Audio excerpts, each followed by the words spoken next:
이 밤중에 술 처먹고 뭐 하는 거야? 아버지의 고함 소리가 고급 아파트 복도에 울려 퍼졌습니다. 시각은 밤 11시. 강남의 한 고급 아파트. 40평대 거실에서 76세 노인과 45세 중년 남자가 마주 서 있었습니다. 아버지는 정말 불공평해요. 저도 아버지 아들이에요. 10%는 너무하잖아요. 술에 취한 막내 아들이 소리를 질렀습니다. 그의 얼굴은 붉게 상기되어 있었고 눈에는 분노와 절망이 뒤섞여 있었습니다. 내가 그동안 받은 돈이 얼만데 더 달라는 거야? 사업 자금으로 준 게 5억이 넘어. 76세 아버지의 목소리는 차갑게 식어 있었습니다. 최장암 말기 선고를 받은 지 한 달. 그는 자식들에게 재산 분배 계획을 밝혔고 그 순간부터 가족은 지옥으로 변했습니다. 그건 다 사업 때문에 쓴 거잖아요. 제가 고의로 날린 것도 아니고. 고의든 아니든 결과는 마찬가지야. 돈은 물에 빠졌고 넌 지금도 내 집에 얹혀 사는 신세잖아. 아버지가 이렇게 나오시면 저도 방법이 있어요. 유류분 청구 소송 알아요? 변호사 만나봤어요. 그 순간 아버지의 얼굴에서 모든 감정이 사라졌습니다. 차디찬 음성이 거실을 얼어붙게 만들었습니다. 그래. 그럼 해봐. 하지만 그 순간 너는 내 아들이 아니야. 뭐가 아들이에요? 아버지는 은주만 생각하는 거죠. 나가. 당장 내 집에서 나가. 좋아요. 나가죠. 법정에서 봐요. 대문이 쾅 하고 닫히는 소리가 밤의 정적을 깼습니다. 거실에 홀로 남은 노인은 소파에 주저앉았습니다. 그의 손은 떨리고 있었습니다. 평생을 일궈온 재산. 그것이 사랑했던 자식들을 괴물로 만들고 있었습니다. 하지만 이것은 시작에 불과했습니다. 더 큰 배신과 충격이 이 가족을 기다리고 있었으니까요. 도대체 이 가족에게 무슨 일이 있었던 걸까요? 평범해 보였던 이 가족이 어떻게 서로에게 칼을 겨누는 원수가 되었을까요? 그 이야기를 지금부터 들려드리겠습니다. 여러분, 편안히 앉으셔서 끝까지 들어보시기 바랍니다. 이 이야기는 우리 모두에게 큰 교훈을 줄 것입니다. 여러분, 이 이야기의 주인공은 박철수, 올해 76세이신 어르신입니다. 철수 어르신은 평생을 성실하게 살아오신 분이었습니다. 1949년생, 한국 전쟁이 터지던 해에 태어나셨죠. 어린 시절 가난을 겪으며 자란 철수 어르신은 중학교도 제대로 마치지 못했습니다. 하지만 그분에게는 특별한 재능이 있었습니다. 바로 기계를 다루는 손재주였죠. 20살이 되던 해, 철수 어르신은 서울 구로공단의 작은 기계 공장에 취직했습니다. 아침 6시에 출근해서 밤 10시에 퇴근하는 생활.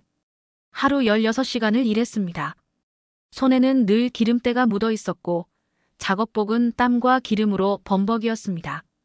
하지만 철수 어르신은 불평하지 않았습니다. 오히려 더 열심히 기술을 배웠습니다.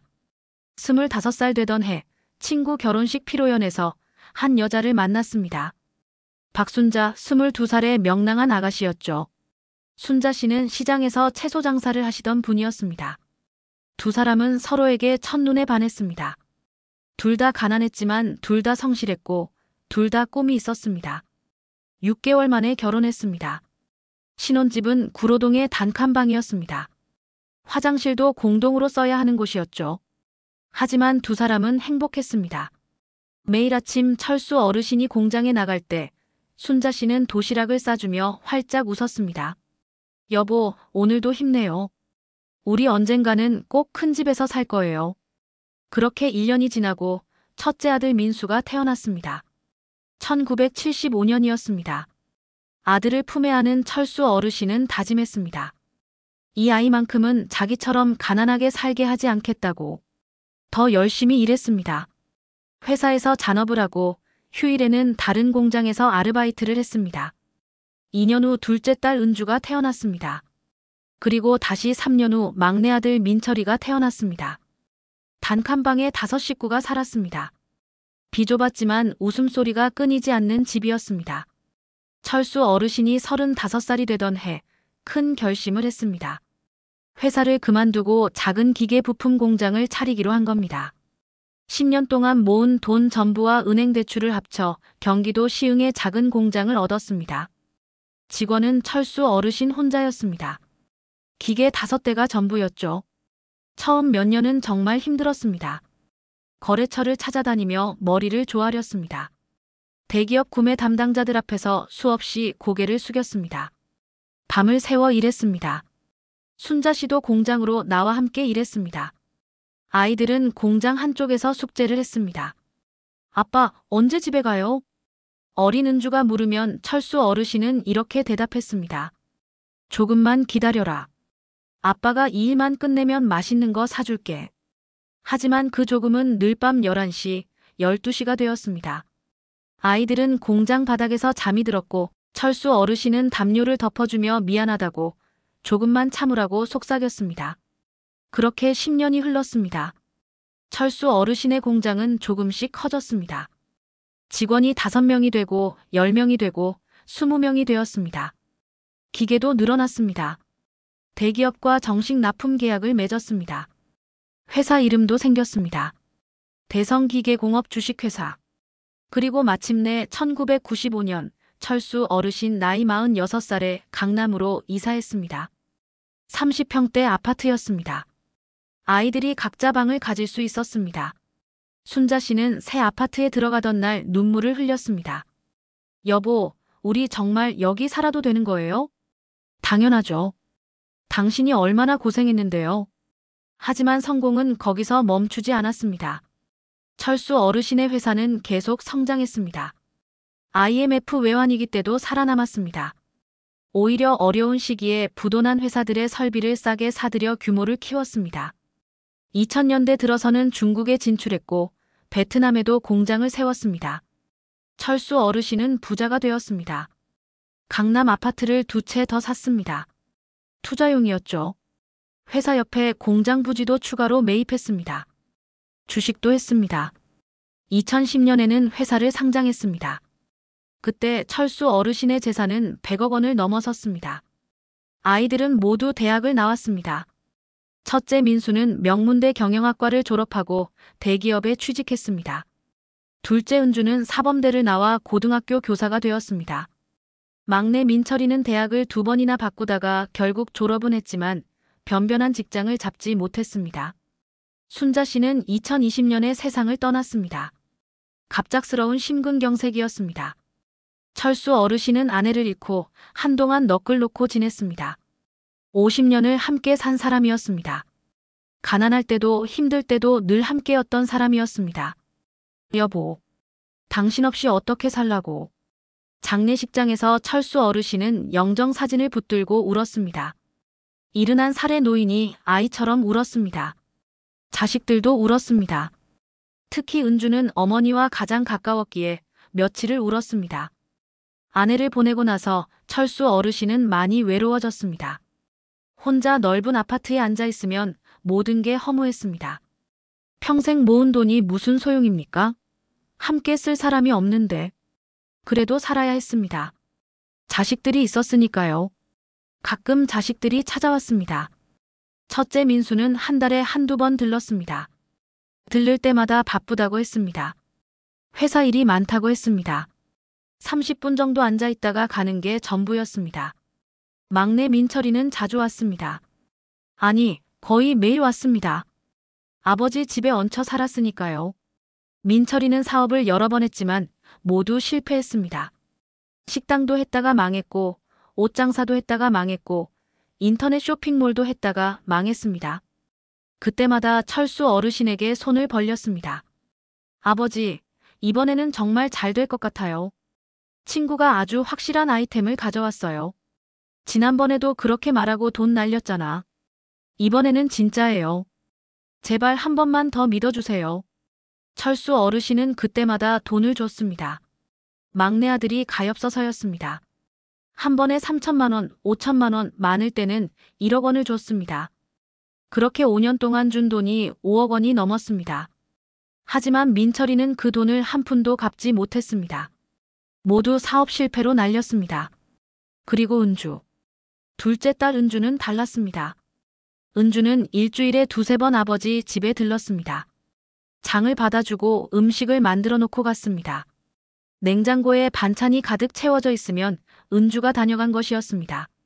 아버지, 식사는 제때 하세요. 약도 꼬박꼬박 드시고요. 알았어, 알았어. 너 집에 가서 너 애들이나 잘 챙겨. 아버지가 더 중요하죠. 은주는 아버지를 병원에 모시고 다녔습니다. 정기 검진도 은주가 예약했고 함께 가서 의사 선생님 말씀도 들었습니다. 아버지가 감기라도 걸리면 밤에도 달려왔습니다. 명절에는 은주가 모든 음식을 준비했습니다. 추석이든 설날이든 은주네 집에서 차례를 지냈습니다. 은주는 며칠 전부터 장을 보고 음식을 만들었습니다. 남편도 함께 도왔고 아이들도 도왔습니다. 첫째 민순애는 명절에 얼굴만 내밀었습니다. 차례 지내고 밥 먹고 한두 시간 있다가 갔습니다. 며느리 영희는 음식 준비를 거의 안 했습니다. 설거지도 안 했습니다. 식사 후에는 소파에 앉아 핸드폰만 봤습니다. 언니, 제가 설거지 좀 도와드릴까요? 은주가 물으면 영희는 이렇게 대답했습니다. 아니에요. 제가 할게요. 하지만 결국 하지 않았습니다. 은주가 다 했습니다. 은주의 남편이 함께 설거지를 하면 영희는 거실에서 민수에게 수근거렸습니다. 저것 좀 봐. 착한 척하네. 민수는 아무 말도 하지 않았습니다. 아내의 편을 드는 것도 아니고 은주를 감싸는 것도 아니었습니다. 그냥 조용히 아버지 옆에 앉아 TV를 봤습니다.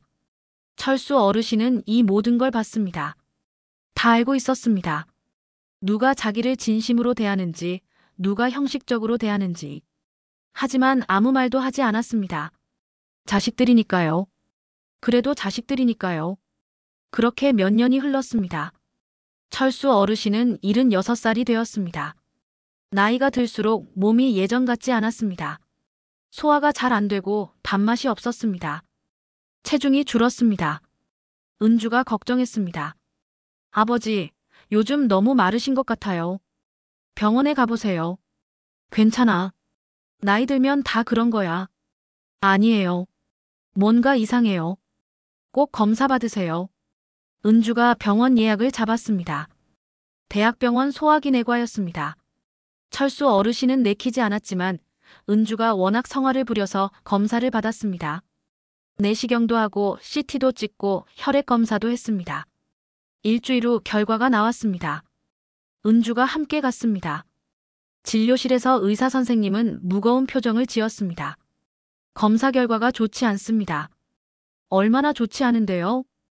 은주가 떨리는 목소리로 물었습니다. 췌장에 종양이 있습니다. 그리고 이미 주변 장기로 전이가 되었습니다. 그게 무슨 췌장암 사기입니다. 순간 진료실이 정적에 휩싸였습니다. 은주의 얼굴이 새하얗게 질렸습니다. 철수 어르신은 담담한 표정이었습니다. 마치 예상이라도 한 것처럼. 그래서 얼마나 남았습니까? 철수 어르신이 조용히 물었습니다. 정확히 말씀드리기는 어렵지만 적극적인 치료를 해도 6개월 정도로 보시는 게 6개월. 철수 어르신은 천천히 고개를 끄덕였습니다. 은주는 그 자리에서 울음을 터뜨렸습니다.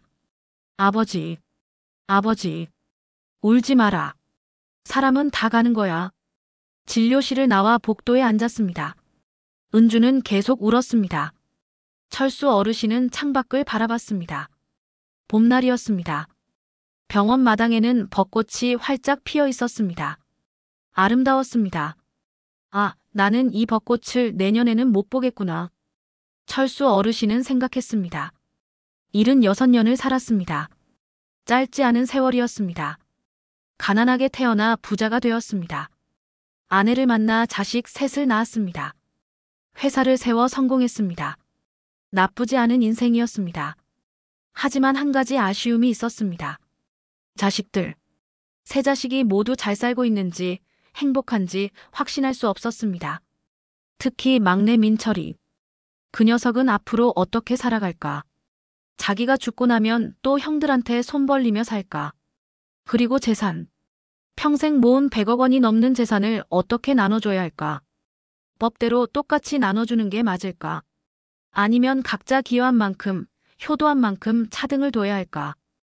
은주야. 내 아버지. 형들한테 연락해라. 다 같이 만나자고. 네. 알겠어요. 그날 저녁 은주는 형제들에게 전화를 돌렸습니다. 사흘 후 토요일 오후. 철수 어르신의 강남 아파트 거실에 세 남매가 모였습니다. 큰아들 민수는 골프 약속을 취소하고 왔습니다. 얼굴에 불만이 역력했습니다. 막내 민철이는 원래 여기서 살고 있으니 당연히 있었고요. 은주는 아침부터 와서 음식을 준비했습니다. 과일도 깎고 커피도 끓이고 샌드위치도 만들었습니다. 민수의 아내 영희도 함께 왔습니다. 철수 어르신은 며느리까지 올 줄은 몰랐지만 뭐라고 하지 않았습니다. 은주의 남편은 오지 않았습니다. 철수 어르신이 자식들만 오라고 했으니까요. 거실 소파에 다들 앉았습니다. 분위기가 무거웠습니다. 은주가 커피를 내왔습니다. 민수는 한 모금 마시고 컵을 내려놓았습니다. 아버지, 무슨 일로 급하게 부르셨어요? 급한 건 아니고 너희들에게 할 말이 있어서. 철수 어르신은 천천히 말을 이었습니다. 사실은 내가 얼마 전에 병원에서 검사를 받았다. 검사요? 어디가 안 좋으세요? 민수가 약간 긴장한 표정으로 물었습니다. 췌장암이라더구나. 그것도 사기. 네. 아버지. 민수가 벌떡 일어섰습니다. 민철이도 놀란 표정을 지었습니다. 은주는 이미 알고 있었지만 또다시 눈물이 났습니다. 진정해라 민수야. 앉아라. 아버지, 그게 정말입니까? 다른 병원에서 다시 검사해 보셨어요? 세 군데 병원을 다녔다. 결과는 같았어. 거실이 조용해졌습니다. 밖에서 자동차 지나가는 소리만 들렸습니다. 민수는 소파에 털썩 앉았습니다. 영희는 핸드백을 꼭 쥐었습니다. 의사 선생님이 뭐라고 하던가요? 6개월 정도 남았다고 하더구나. 6개월. 민철이가 작게 중얼거렸습니다. 그의 얼굴이 창백해졌습니다. 아버지가 없으면 자기는 어떻게 살지. 집도 없고 돈도 없고 직장도 없는데. 그래서 너희들을 부른 거다. 내가 죽기 전에 정리할 게 있어서. 아버지, 그런 말씀하지 마세요. 은주가 울먹였습니다. 아니야. 현실을 받아들여야지. 나는 이제 얼마 못 산다. 그래서 내 재산을 어떻게 할지 결정했다. 그 순간 거실의 공기가 바뀌었습니다. 민수가 조금 앞으로 몸을 기울였습니다. 영희의 눈빛이 날카로워졌습니다. 민철이는 숨을 죽였습니다. 아버지, 재산 이야기는 나중에 하셔도. 은주가 말했지만 철수 어르신은 고개를 저었습니다. 아니야. 지금 해야 해. 나중에는 더 힘들어질 거야. 병이 진행되면 정신도 흐려지고. 철수 어르신은 테이블 위에 서류 몇 장을 꺼내 놓았습니다. 여기 내 재산 목록이다. 강남 아파트 3채. 경기도 시흥공장 부지. 회사 주식. 그리고 현금과 예금. 다 합쳐서 대략 110억 원 정도 된다. 110억 원. 그 금액이 공기 중에 떠올랐습니다. 민수는 침을 꿀꺽 삼켰습니다. 영희는 눈을 반짝였습니다. 민철이는 계산을 시작했습니다. 셋으로 나누면 한 명당 30억이 넘습니다. 나는 오랫동안 고민했다. 법대로 하자면 너희 셋이 똑같이 나눠 가져야 한다. 하지만 나는 그게 공평하다고 생각하지 않는다. 아버지, 무슨 말씀이세요? 민수의 목소리에 긴장이 묻어났습니다. 민수야, 너는 그동안 잘 살았다. 대기업 다니면서 돈도 잘 벌었고 내가 사준 강남 아파트에서 잘 살고 있지. 명예퇴직했다지만 퇴직금도 받았잖아. 근데 너는 나한테 뭘 해줬나? 민수의 얼굴이 굳었습니다. 아버지, 너희 어머니 돌아가셨을 때 생각해봐라. 장례식장에 얼마나 늦게 왔나? 오전에 돌아가셨는데 너는 밤 10시에 왔잖아. 해외 출장 중이었다고 했지. 그래, 회사 일이 중요하다. 나도 안다. 근데 장례 기간 사흘 동안 너는 제대로 조문객 맞이도 안 했어. 계속 밖에 나가서 전화 받고 회사 일 처리하고. 나는 그때 참 서운했다. 아버지, 그건 정말 어쩔 수 없는 상황이. 어쩔 수 없다고. 내 어머니가 돌아가시는데. 어쩔 수 없는 일이 뭐가 있나? 민수야, 나는 너가 회사에서 성공한 건 자랑스럽다. 근데 성공이 뭐냐? 가족보다 중요한 성공이 뭐가 있냐? 민수는 입을 열었다가 다시 닫았습니다. 할 말이 없었습니다. 옆에 앉은 영희가 손으로 민수의 팔을 꼬집었습니다. 대꾸하라는 신호였습니다. 그리고 민철아. 철수 어르신이 막내 아들을 바라봤습니다. 너는 뭐냐? 지난 10년 동안 너한테 준 돈이 얼만지 아냐? 정확히 계산해봤다. 5억 3천만 원이다. 식당 차린다고 3천만 원 실패하고, 옷가게 한다고 5천만 원 또 실패하고, 인터넷 쇼핑몰 한다고 1억 원 또 실패하고, 친구랑 사업한다고 2억 원 또 실패하고, 그렇게 5번을 실패했어. 돈은 한 푼도 안 갚았고. 민철이는 고개를 숙였습니다. 아버지, 저도 정말 열심히 했어요. 열심히? 너 그게 열심히 한 거냐? 민철아, 나는 너가 가게 하는 거 몇 번 가봤다. 식당 할 때 너 손님한테 불친절하게 굴더라. 주문 받으면서 짜증내고, 주방은 지저분하고. 그래서 장사가 안 된 거야. 네 탓이야. 그건. 그리고 옷가게. 너 매장에 있지도 않았잖아. 직원한테 맡겨놓고 너는 친구들이랑 술 마시고 다녔어. 내가 몰래 가서 봤다. 낮 2시인데 매장 문이 닫혀 있더라. 전화했더니 너 술 마시고 자고 있었지. 민철이는 아무 말도 할 수 없었습니다. 사실이었으니까요. 민철아, 나는 너가 실패해서 화가 난 게 아니야. 실패는 누구나 할 수 있어. 나도 젊을 때 실패 많이 했다. 근데 중요한 건 태도야. 너는 내 돈이니까 쉽게 생각했어. 내가 또 주겠거니 했지. 노력을 안 했어. 진짜 절박하게 해본 적이 없어. 아버지. 그리고 지금 너 몇 살이냐? 45이야. 근데 아직도 아버지 집에 얹혀 살고 있어.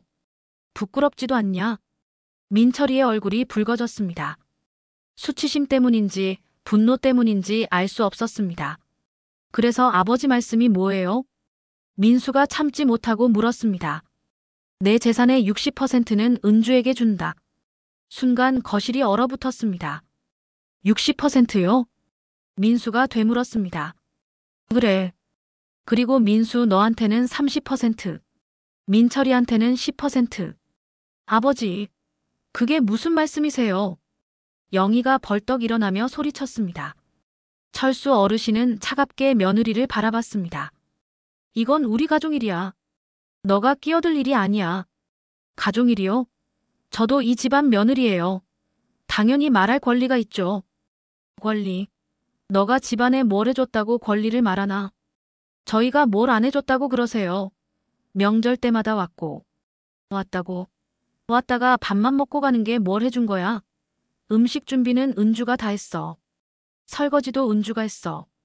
너는 소파에 앉아서 핸드폰만 봤잖아. 영희의 얼굴이 새빨개졌습니다. 그건 아가씨가 하겠다고. 하겠다고. 너보고 도와달라고 했을 때 뭐라고 했나? 괜찮다고 했지. 근데 결국 안 한 거잖아. 영희는 입술을 깨물었습니다. 옆에서 민수가 그녀의 손을 잡아 앉혔습니다. 아버지, 60대 30대 10은 너무 차이가 크지 않습니까? 법적으로는 3분의 1씩인데. 법이 다야. 민수야, 세상에는 법보다 중요한 게 있어. 인정이야. 사람 마음이야. 은주가 나한테 뭘 해줬는지 너는 아냐? 그야. 병원도 모시고. 병원만 모셨나? 은주는 일주일에 3번씩 왔어. 장을 받아주고 밥을 해주고 청소를 해주고.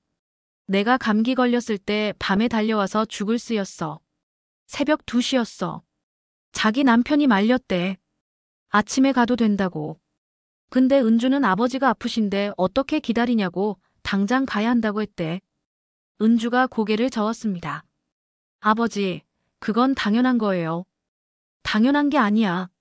요즘 세상에 그렇게 하는 자식이 몇이나 되나. 다들 바쁘다고 힘들다고 부모 뒷전이야. 근데 은주는 달랐어. 은주는 자기 일처럼, 아니 자기 일보다 더 나를 챙겼어. 철수 어르신의 목소리가 떨렸습니다. 너희 어머니 돌아가시고 나서 나는 정말 외로웠다. 50년을 같이 산 사람이 하루아침에 없어지니까 모든 게 무너지는 것 같았어. 밥을 먹어도 맛이 없고 잠을 자도 잠이 안 왔어. 그때 은주가 매일 전화했어. 아버지 밥 드셨어요? 약 드셨어요? 오늘 기분은 어때요? 매일 물었어. 그리고 주말마다 와서 같이 밥 먹고 산책하고 이야기 나눴어. 거실이 조용했습니다. 그 시간이 나한테 얼마나 소중했는지 너희는 모를 거야. 은주 때문에 내가 버텼어. 은주가 없었으면 나는 진작에 우울증으로 죽었을 거야. 민수는 고개를 숙였습니다. 영희는 인상을 찌푸렸습니다. 민철이는 손톱을 물어뜯었습니다. 그래서 나는 은주에게 더 많이 주고 싶다. 60%도 부족하다고 생각해. 전부 주고 싶을 정도야. 근데 그럴 수는 없으니까 법적으로 문제가 되니까 60%로 정했다. 아버지. 은주가 눈물을 흘렸습니다. 아버지, 저는 그렇게 많이 안 받아도 돼요. 다 같이 똑같이 나눠요. 안 돼. 이건 내가 정한 거야. 내 재산이니까 내 맘대로 할 수 있어. 하지만 아버지, 서로 사이가 나빠지면 어떡해요? 사이. 진짜 가족이면 사이가 안 나빠지지. 돈 때문에 사이가 나빠진다면 그건 애초에 가족이 아니었던 거야. 민수가 일어섰습니다. 아버지, 저는 납득할 수 없습니다. 저도 아버지 아들이고 제 나름대로 열심히 살았습니다. 은주만 효자인 것도 아니고. 그래. 그럼 너가 나한테 뭘 해줬는지 말해봐라. 저는 아버지께 경제적으로 부담드리지 않고 독립적으로 살았습니다. 그것도 효도 아닙니까? 부담 안 드렸다고. 민수야, 너 강남 아파트 살 때 내가 5억 원 보탰잖아. 그거 잊었나? 그건 빌린 거예요. 나중에 갚을.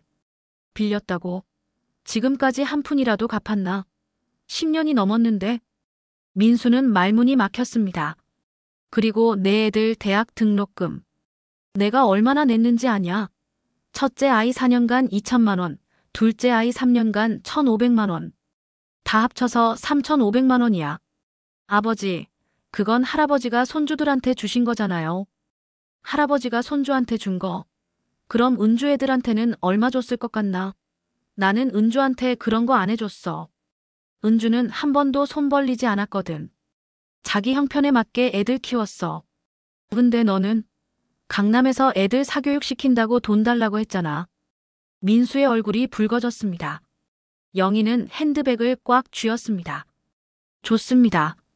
아버지가 그렇게 생각하신다면 어쩔 수 없죠. 하지만 법적으로 유류분이라는 게 있습니다. 최소한 제 몫은 받아야죠. 유류분? 그래, 법적으로는 그래. 근데 민수야, 너 정말 그렇게 할 거냐? 아버지가 죽어가는 마당에 법 들먹이면서 돈 타내려고. 아버지.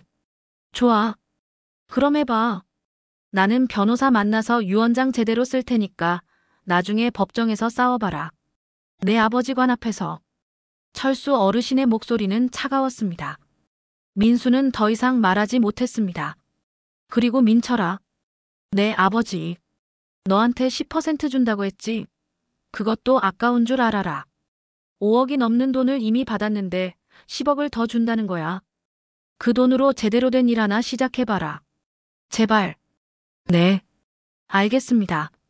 민철이는 고개를 숙였습니다. 하지만 그의 눈에는 불만이 가득했습니다. 10%라니. 11억 원. 적은 돈은 아니지만 형은 33억을 받고 누나는 66억을 받는데 자기만 11억이라니. 형제 중에 가장 적게 받는다는 게 자존심 상했습니다. 자, 오늘은 이만 이야기하자.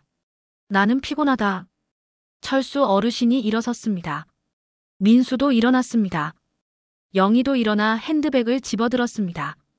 아버지, 저희는 이만 가보겠습니다. 민수의 목소리는 딱딱했습니다. 인사도 제대로 안 하고 현관으로 향했습니다. 영희는 뒤도 안 돌아보고 따라갔습니다.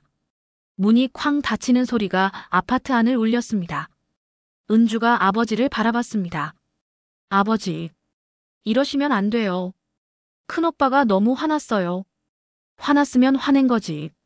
나는 옳은 일을 한 거야. 하지만 아버지, 은주야, 너는 걱정하지 마라. 아버지가 다 알아서 할 테니까.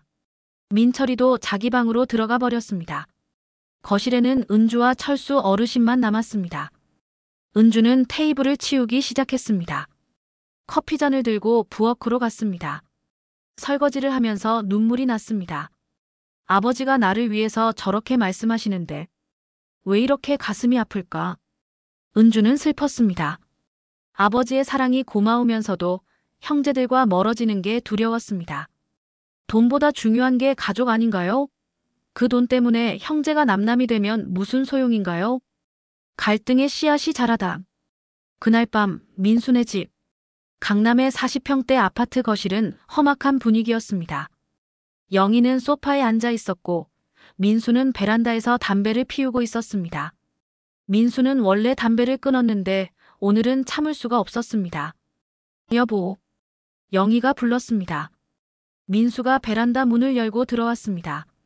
이게 말이 돼요? 30%라니. 나도 어이없어. 근데 어쩌겠어. 아버지가 정하신 건데. 어쩌긴 뭘 어쩌겠어요. 우리가 가만히 있어야 해요. 은주가 60%를 받는다고요? 66억 원이에요. 우리는 33억이고. 그래도가 어디 있어요. 당신 생각해봐요. 우리 애들 대학 졸업하면 결혼해야죠. 결혼 비용 얼마나 들어요? 집도 사줘야 하고. 그리고 우리 대출금은 어떻게 하고요? 10억이 넘는데. 민수는 한숨을 쉬었습니다. 당신 말이 맞긴 한데.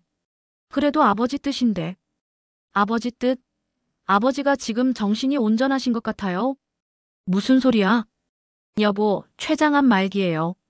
항암 치료 받으시면 약물 때문에 정신이 혼미해질 수 있어요. 이미 판단력이 떨어지신 거 아닐까요? 그건 아닌 것 같은데. 아니에요. 분명히 뭔가 이상해요. 멀쩡한 사람이 어떻게 딸한테 60%를 줘요? 아들들한테는 합쳐서 40%밖에 안 주고.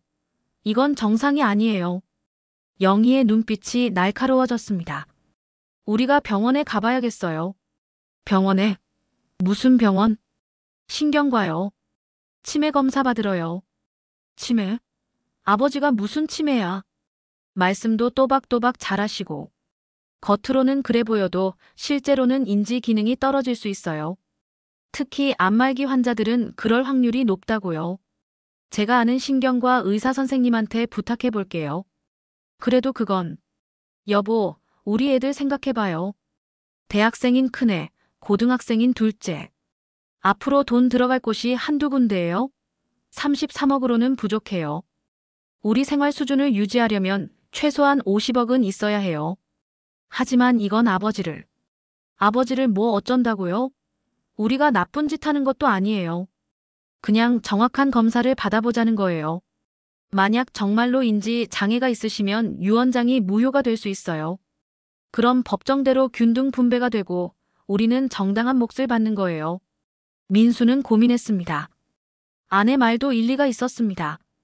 대출금은 정말 부담이었습니다. 애들 결혼 비용도 걱정이었습니다. 33억이면 대출 갚고 나면 20억 남짓. 그 돈으로 여생을 살기에는 빠듯했습니다. 알았어. 한번 알아보자. 그래요. 제가 내일 당장 연락해 볼게요. 영희는 만족스러운 표정으로 방으로 들어갔습니다. 민수는 다시 베란다로 나가 담배를 피웠습니다. 밤하늘에는 별이 없었습니다. 그저 어둠뿐이었습니다. 같은 시각 민철이의 방. 민철이는 침대에 누워 천장을 바라보고 있었습니다. 10%, 11억 원. 다른 사람들에게는 큰 돈이지만 형과 누나가 받는 금액에 비하면 초라했습니다. 나도 아버지 아들인데 왜 이렇게 적게 받아야 하지?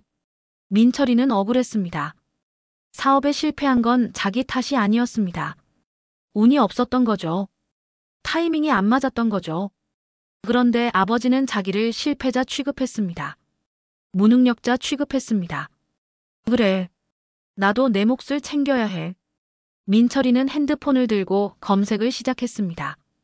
유류분 청구, 상속소송, 변호사. 여러 법률 사무소 홈페이지를 둘러봤습니다. 상담 신청을 했습니다. 그리고 은주네 집. 은주는 남편과 마주 앉아 있었습니다. 여보, 나 어떡해? 아버지가 저렇게 말씀하시는데. 당신 잘못 아무것도 없어. 그동안 당신이 얼마나 아버님 모셨는데. 그래도 형오빠들이 너무 화가 난 것 같아. 특히 형수님. 나갈 때 인사도 안 하고 가버렸어. 그건 형수님이 잘못한 거지.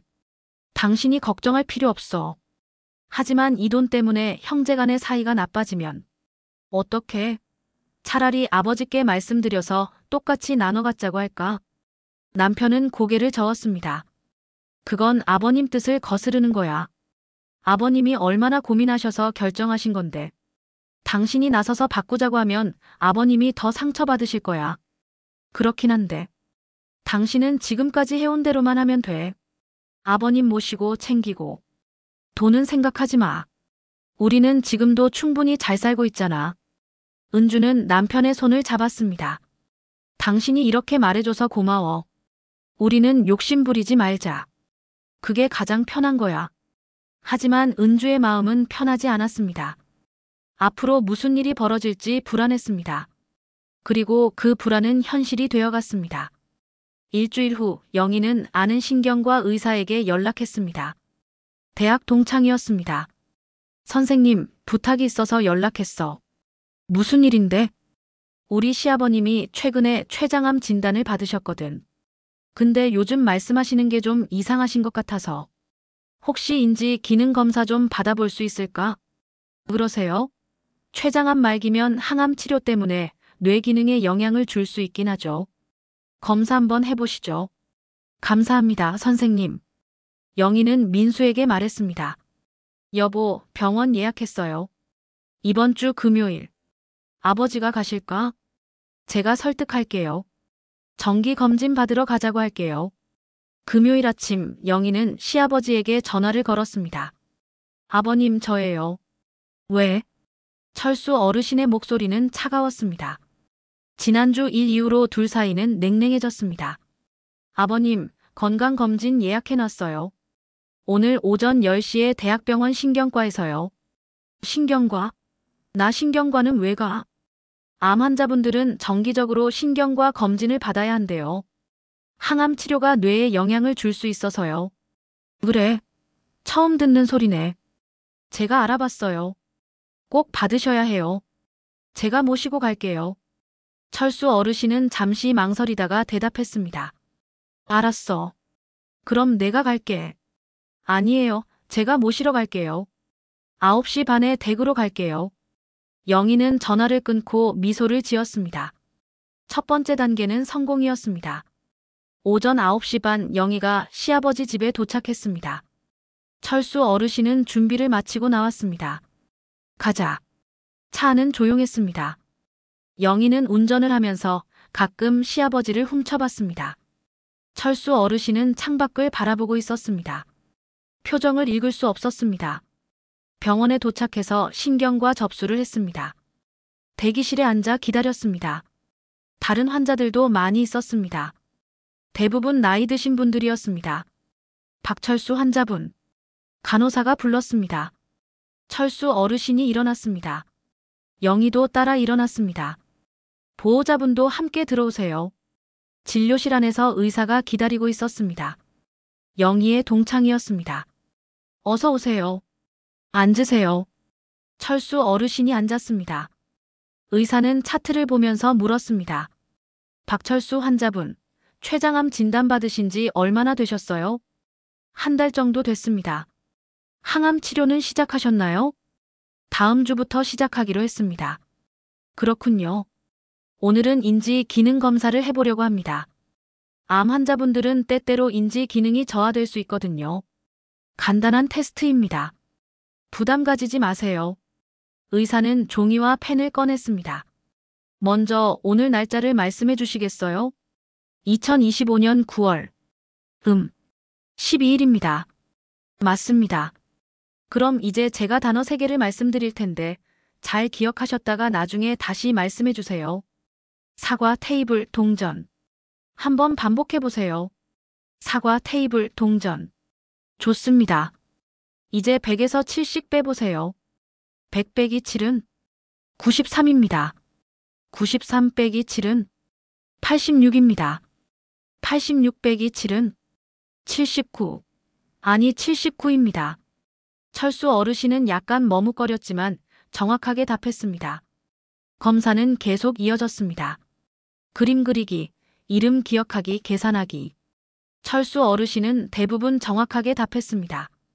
하지만 몇 가지 질문에서는 잠깐 망설이거나 틀렸습니다. 30분 후 검사가 끝났습니다. 수고하셨습니다. 어르신, 잠깐 밖에서 기다려 주시겠어요? 보호자분과 잠깐 이야기 좀 하겠습니다. 철수 어르신이 진료실을 나갔습니다. 의사는 영희를 바라봤습니다. 검사 결과는 정상 범위입니다. 나이를 고려하면 아주 양호한 편이에요. 영희의 얼굴이 굳었습니다.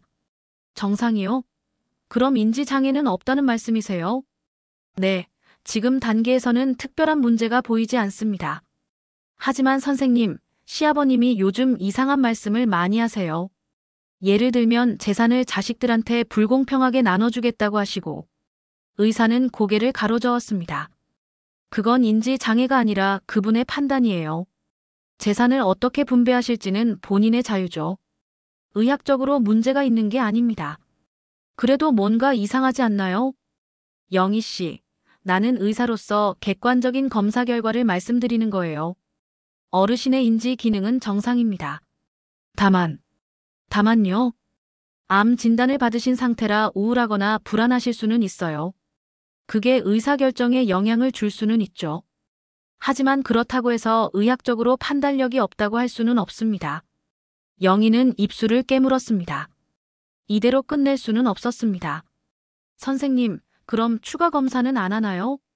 MRI나 더 정밀한 검사 같은 거요? 의사는 잠시 생각하더니 말했습니다. 필요하다고 생각되면 할 수는 있습니다. 하지만 현재로서는 그럴 필요가 보이지 않는다는 게 제 소견입니다. 그래도 혹시 모르니까 해보는 게 어떨까요? 영희야, 내가 학창시절 친구니까 솔직히 말할게. 지금 상황에서 억지로 문제를 만들려고 하는 것처럼 보여. 의학적으로 정당한 이유 없이 검사를 남발하는 건 의료 윤리에도 맞지 않아. 영희는 할 말을 잃었습니다. 의사는 부드럽게 말을 이었습니다. 어르신이 내리신 결정이 마음에 안 드실 수 있어.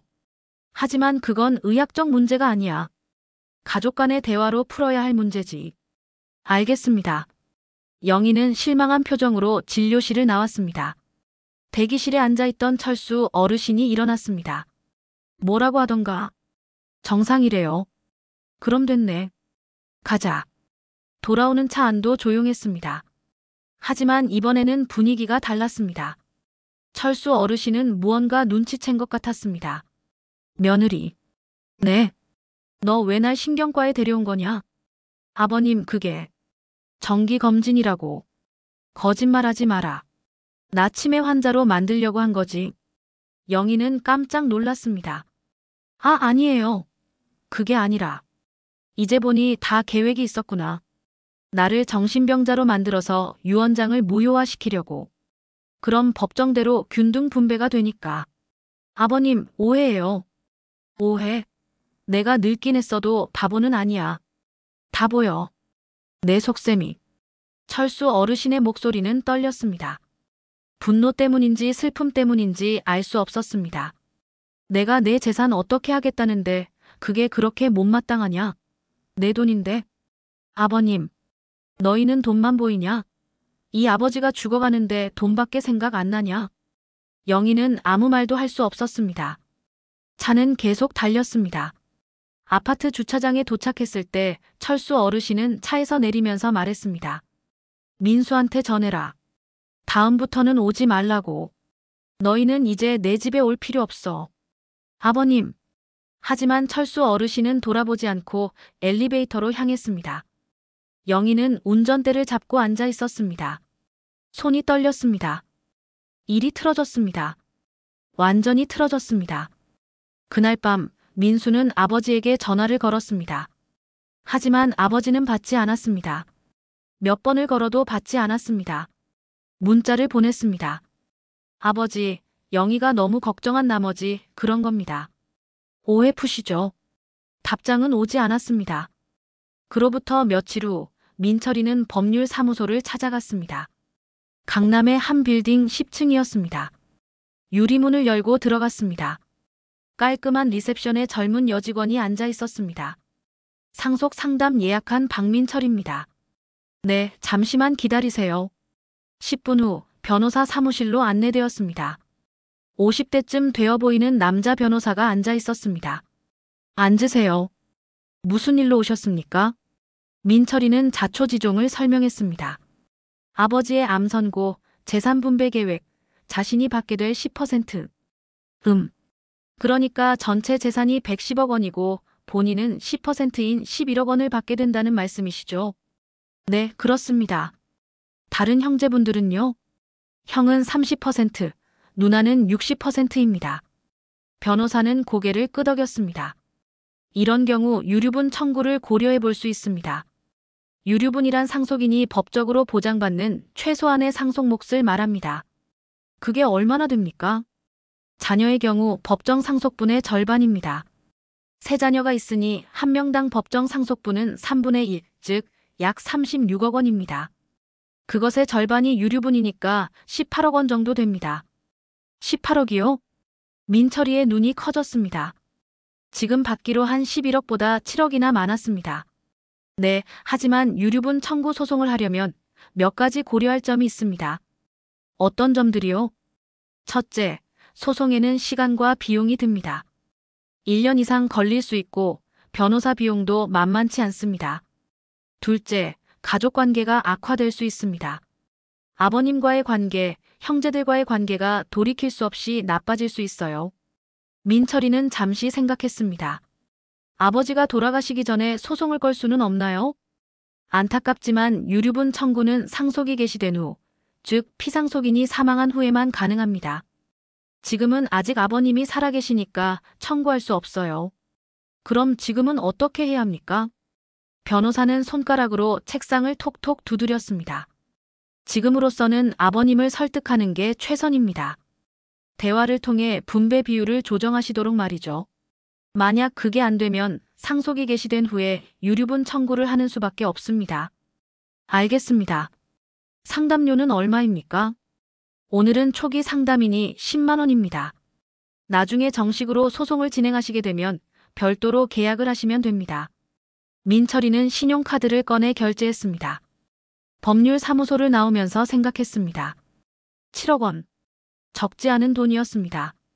그 돈이면 제대로 된 사업을 시작할 수 있었습니다. 아버지한테 다시 한번 말씀드려 봐야겠어. 그날 밤 민철이는 용기를 내서 아버지 방문을 두드렸습니다. 아버지, 들어가도 돼요? 뭐야? 할 말이 있어서요. 들어와. 철수 어르신은 침대에 앉아 책을 읽고 있었습니다. 민철이가 방으로 들어와 바닥에 앉았습니다. 아버지, 저 재산분배건인데요. 또 그 이야기냐? 아버지, 10%는 너무 적어요. 저도 아버지 아들이잖아요. 내가 그동안 받은 게 얼만데 또 달라는 거냐? 아버지, 그건 사업 자금이었잖아요. 저도 열심히 했는데 안 된 거고. 열심히? 너 그게 열심히 한 거냐? 철수 어르신이 책을 덮으며 말했습니다. 민철아, 나는 내가 실패한 게 문제라고 하는 게 아니야. 너 태도가 문제야. 너는 진짜로 절박하게 해본 적이 없어. 내 돈이니까 또 주겠거니 생각했지. 그게 문제라고. 그건 아니에요. 저도 정말 열심히. 그만해라. 나는 이미 결정했어. 10%도 많이 주는 거야. 민철이의 얼굴이 붉어졌습니다. 주머니 속 핸드폰을 만졌습니다. 녹음 버튼을 눌렀습니다. 아버지, 그럼 저는 유류분 청구 소송을 할 수밖에 없어요. 뭐? 철수 어르신의 눈빛이 차갑게 변했습니다. 유류분 청구요. 법적으로 제가 받을 수 있는 최소한의 몫이 있잖아요. 변호사 만나봤어요. 너 정말 그럴 거냐? 아버지가 이렇게 나오시면 저도 어쩔 수 없죠. 철수 어르신은 천천히 일어났습니다. 민철이를 내려다봤습니다. 그의 눈에는 실망과 분노가 가득했습니다. 좋아. 그럼 해봐라. 하지만 그 순간 너는 내 아들이 아니야. 뭐가 아들이에요? 아버지는 은주만 자식이고 저랑 형은 자식도 아니잖아요.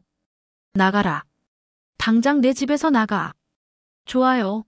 나가죠. 민철이는 벌떡 일어나 방을 나갔습니다. 자기 방으로 가서 짐을 싸기 시작했습니다. 옷가지, 세면도구, 노트북, 여행 가방에 넣었습니다. 30분 만에 짐을 다 쌌습니다. 현관으로 나왔습니다. 철수 어르신은 거실 소파에 앉아 있었습니다. 고개를 돌리지도 않았습니다. 아버지, 저 갑니다. 대답이 없었습니다. 법정에서 만나요. 문을 열고 나갔습니다. 문이 쾅 하고 닫혔습니다. 철수 어르신은 소파에 그대로 앉아 있었습니다. 손이 떨렸습니다. 가슴이 아팠습니다. 자식이 칼을 들이대는 것 같았습니다. 민철이는 엘리베이터를 타고 내려갔습니다. 로비를 나와 택시를 잡았습니다. 친구 집으로 가기로 했습니다. 택시 안에서 녹음 파일을 확인했습니다. 잘 녹음되어 있었습니다. 나중에 증거로 쓸 수 있을 것 같았습니다. 하지만 왠지 기분이 좋지 않았습니다. 이긴 것 같은데 진 것 같았습니다. 뭔가 중요한 걸 잃어버린 것 같았습니다.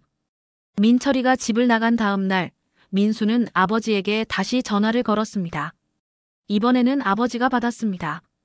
아버지, 저예요. 뭐냐? 목소리가 차갑습니다. 아버지, 영희 일은 정말 죄송합니다. 제가 잘못 지도했습니다. 그래. 한 번만 용서해 주시면 안 될까요? 다시는 그런 일 없을 겁니다. 철수 어르신은 한숨을 쉬었습니다. 민수야, 나는 이제 지쳤다. 너희들 때문에 마음이 너무 아파. 아버지. 유언장은 이미 작성했다. 변호사 사무실에 맡겨놨어. 내가 죽으면 그대로 집행될 거야. 아버지, 그래도 더 이상 이 이야기 하지 말자. 나는 이제 남은 시간 편하게 보내고 싶다. 전화가 끊겼습니다. 민수는 핸드폰을 내려놓고 한숨을 쉬었습니다. 옆에서 영희가 물었습니다.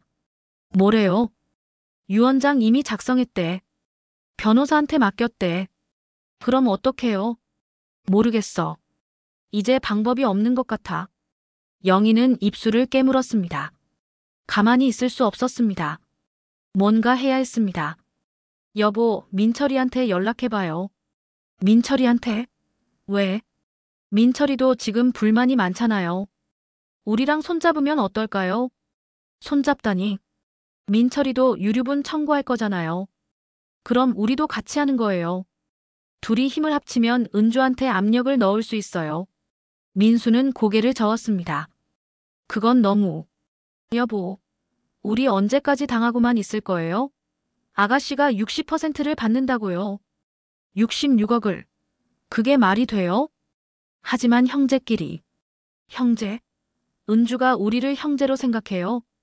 혼자 다 차지하려고 아버님한테 잘 보인 거예요. 민수는 머리를 감쌌습니다. 알았어. 민철이한테 연락해 볼게. 그날 저녁 민수는 민철이에게 전화를 걸었습니다. 민철아, 형이야. 응, 형. 어디 있어? 집 나갔다면서? 친구 집에 있어. 밥 먹었어? 아니. 나와. 같이 저녁 먹자. 1시간 후 두 형제는 강남의 한 고깃집에서 만났습니다. 조용한 룸으로 들어갔습니다. 고기를 주문하고 소주를 시켰습니다. 민철아, 너 정말 유류분 청구할 거야? 응, 형. 나도 내 목숨 받아야지. 나도 생각이 비슷해. 민철이는 놀란 표정으로 형을 바라봤습니다. 형도? 영희가 자꾸 그러더라고. 우리가 너무 손해본다고. 그럼 형도 소송할 거야? 아직 확실하지는 않은데. 방법을 찾아봐야겠어. 민수는 소주를 한 잔 마셨습니다. 근데 민철아, 우리가 만약 소송을 하면 이길 수 있을까? 변호사가 그러는데 유류분은 법으로 보장된 권리라서 아버지가 유언장으로도 막을 수 없대. 그래? 응. 아버지가 돌아가시고 나면 우리가 청구하면 받을 수 있어. 민수는 고개를 끄덕였습니다. 그리고 조심스럽게 물었습니다. 민철아, 우리 같이 하면 어떨까? 응. 너하고 나하고 같이 유류분 청구하는 거야.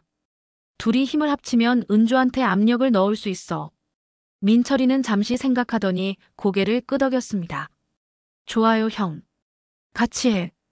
두 형제는 소주잔을 부딪혔습니다. 하지만 그들의 표정은 밝지 않았습니다. 뭔가 잘못되고 있다는 걸 둘 다 알고 있었습니다. 하지만 멈출 수 없었습니다. 이미 너무 멀리 와버렸습니다. 며칠 후 영희는 민철이를 따로 만났습니다. 카페에서였습니다. 도련님, 제안이 하나 있어요. 무슨 제안이요, 형수님? 아버님이 지금 건강이 안 좋으시잖아요. 그래서 가끔 이상한 행동을 하실 때가 있을 거예요. 그게 무슨? 만약 그런 장면을 영상으로 찍어오면 어떨까요? 나중에 소송할 때 유리할 수 있어요. 아버님이 유언장 쓸 당시에 정신이 온전하지 않았다는 증거가 될 수 있거든요. 민철이는 눈을 크게 떴습니다. 그건 너무한 거 아니에요? 너무하긴 뭐가 너무해요? 우리가 정당한 몫을 받으려는 건데. 도련님도 11억밖에 못 받잖아요. 제 말대로 하면 7억은 더 받을 수 있어요. 하지만 아버지를. 도련님, 돈 필요하지 않아요? 지금 친구 집에 얹혀 살고 계시잖아요. 그게 편해요? 민철이는 대답하지 못했습니다. 제가 5천만 원 드릴게요. 아버님이 이상한 행동하시는 거 영상으로 찍어오면요. 5천만 원. 민철이의 눈빛이 흔들렸습니다. 지금 당장 필요한 돈이었습니다. 친구 집에 얹혀 사는 것도 한계가 있었습니다. 돈이 있으면 월세라도 얻을 수 있었습니다. 어때요? 그냥 영상 몇 개만 찍어오면 돼요. 쉽죠? 민철이는 고민했습니다. 양심과 필요 사이에서 흔들렸습니다. 좋아요. 해볼게요. 잘 생각하셨어요. 내일부터 아버님 댁에 가끔 들르세요. 자연스럽게요. 그리고 핸드폰으로 몰래 찍으면 돼요. 민철이는 고개를 끄덕였습니다. 하지만 마음 한구석이 무거웠습니다. 다음 날 민철이는 아버지 집을 찾아갔습니다. 초인종을 눌렀습니다. 한참 후에 문이 열렸습니다. 누구냐? 아버지, 저예요. 철수 어르신은 놀란 표정이었습니다. 민철아. 네. 제가 그동안 잘못 생각했어요. 용서해 주세요. 철수 어르신의 얼굴이 부드러워졌습니다. 들어와. 민철이는 안으로 들어갔습니다. 거실은 예전보다 더 어수선했습니다. 아버지 혼자 사시다 보니 정리가 안 된 것 같았습니다. 아버지, 제가 청소 좀 할게요. 아니야, 됐어. 아니에요. 제가 할게요. 민철이는 청소를 시작했습니다. 거실을 쓸고 닦았습니다. 설거지도 했습니다. 철수 어르신은 소파에 앉아 아들을 바라봤습니다. 마음이 조금 풀렸습니다. 민철아, 고맙다. 아니에요, 아버지. 제가 당연히 해야죠. 청소를 마치고 민철이는 아버지 옆에 앉았습니다. 이야기를 나눴습니다. 요즘 어떻게 지내는지, 건강은 괜찮은지. 자연스러운 대화였습니다. 하지만 민철이는 계속 핸드폰을 만졌습니다. 녹음 버튼을 누를까 말까 고민했습니다. 카메라를 켤까 말까 망설였습니다. 아니야. 이건 아니야. 민철이는 핸드폰을 주머니에 넣었습니다. 할 수 없었습니다. 아버지가 자기를 믿는 눈으로 바라보는데 배신할 수 없었습니다. 1시간쯤 있다가 민철이는 일어났습니다. 아버지, 저 이만 갈게요. 그래, 조심해서 가거라. 네. 자주 올게요. 민철이는 집을 나섰습니다. 엘리베이터를 타고 내려오면서 핸드폰을 봤습니다. 영희에게서 문자가 와 있었습니다. 어때요? 영상 찍었어요? 민철이는 답장을 하지 않았습니다. 로비를 나와 걸었습니다. 공원 벤치에 앉았습니다. 하늘을 올려다봤습니다. 나는 뭘 하고 있는 거지? 그날 밤 민철이는 친구 집에서 잠을 이룰 수 없었습니다. 침대에 누워 천장을 바라봤습니다. 어머니 생각이 났습니다. 어머니가 살아계셨다면 뭐라고 하셨을까? 아마 실망하셨을 겁니다. 민철이는 결심했습니다. 영희의 제안을 거절하기로. 5천만 원은 포기하기로. 아버지를 배신할 수는 없었습니다. 같은 시각 은주는 남편과 심각한 대화를 나누고 있었습니다. 여보, 오빠랑 동생이 소송 준비하고 있대. 소송? 응, 유류분 청구 소송. 친구한테 들었어. 큰오빠가 법률사무소 여러 곳 상담 받으러 다닌대. 남편은 한숨을 쉬었습니다. 결국 그렇게 되는구나. 나 어떡해?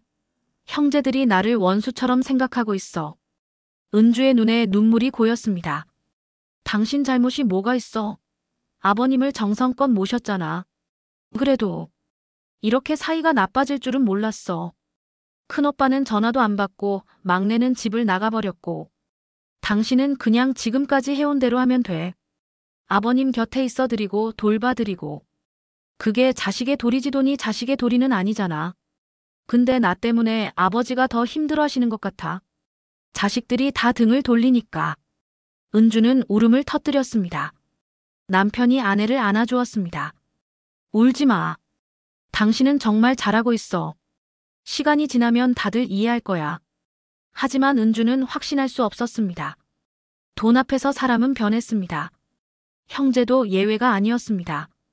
다음 날 아침 은주는 아버지 댁을 찾아갔습니다.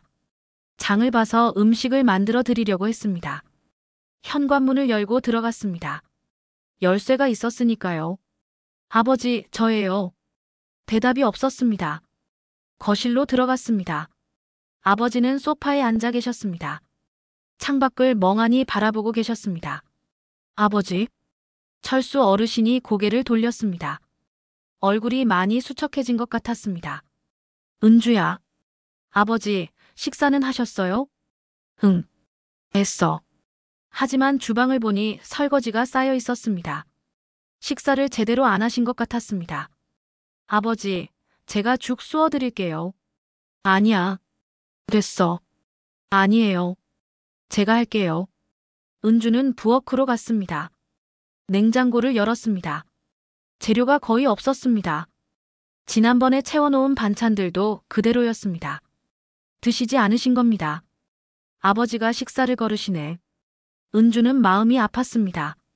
암 환자는 영양 관리가 중요한데 제대로 드시지 않으면 몸이 더 약해질 텐데. 은주는 장을 보러 나갔습니다. 마트에서 신선한 재료들을 샀습니다. 전복, 소고기, 야채들. 아버지가 좋아하실 만한 것들로 골랐습니다. 집으로 돌아와 요리를 시작했습니다. 전복죽을 쓰고 소고기 미역국을 끓이고 나물도 무쳤습니다. 2시간이 걸렸습니다. 아버지, 진지 드세요. 상을 차려 거실로 가져갔습니다. 철수 어르신은 여전히 소파에 앉아 계셨습니다. 은주야, 고맙다. 아니에요. 많이 드세요. 철수 어르신은 천천히 수저를 들었습니다. 한 숟가락 드시더니 눈을 감으셨습니다. 맛있다. 네 엄마가 생각나는구나. 아버지. 은주야, 미안하다. 네. 뭐가 미안하세요? 나 때문에 다들 너한테 등을 돌렸잖아. 내가 너한테 너무 많이 준다고 해서. 아버지, 그건 아버지 잘못이 아니에요. 아니야. 내 잘못이야. 내가 균등하게 나눠줬으면 이런 일 없었을 거야. 철수 어르신의 눈에 눈물이 고였습니다. 아버지, 우세요? 은주야. 나는 내가 옳은 일을 한다고 생각했어. 너한테 더 많이 주는 게 공평하다고 생각했지. 근데 이제 보니 그게 아닌 것 같아. 돈 때문에 너희 형제가 갈라서는 걸 보니까 내가 큰 죄를 지은 것 같아. 아버지, 그런 말씀하지 마세요.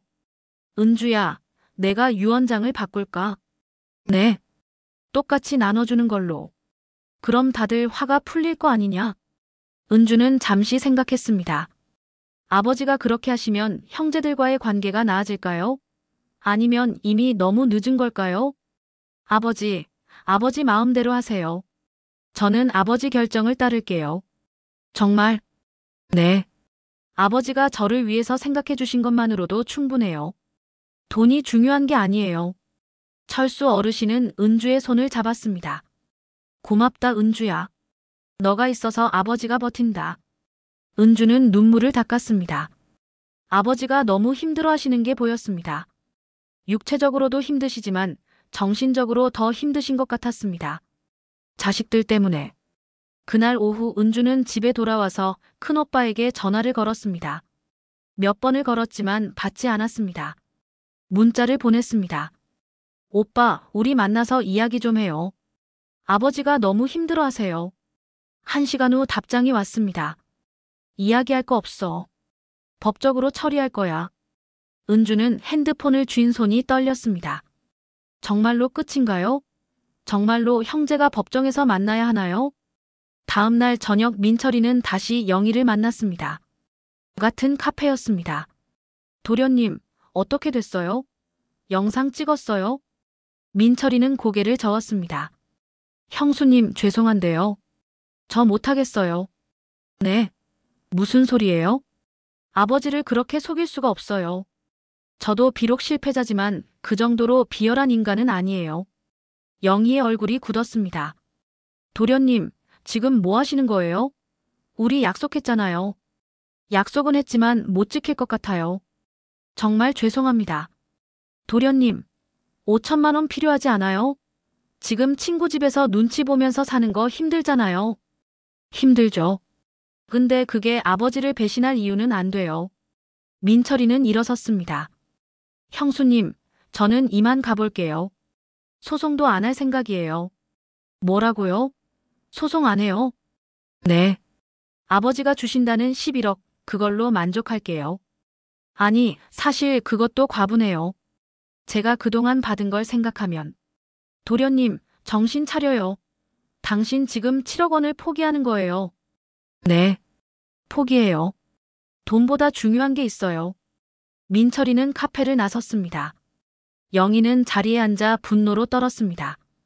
계획이 다 틀어졌습니다. 민철이는 길을 걸었습니다. 가을 바람이 시원했습니다.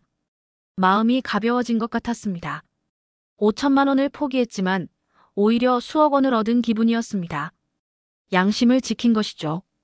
그는 아버지에게 전화를 걸었습니다. 아버지, 저예요. 민철아. 네. 아버지, 제가 사과하러 가도 될까요? 철수 어르신의 목소리가 밝아졌습니다. 그래. 와라. 1시간 후 민철이는 아버지 집에 도착했습니다.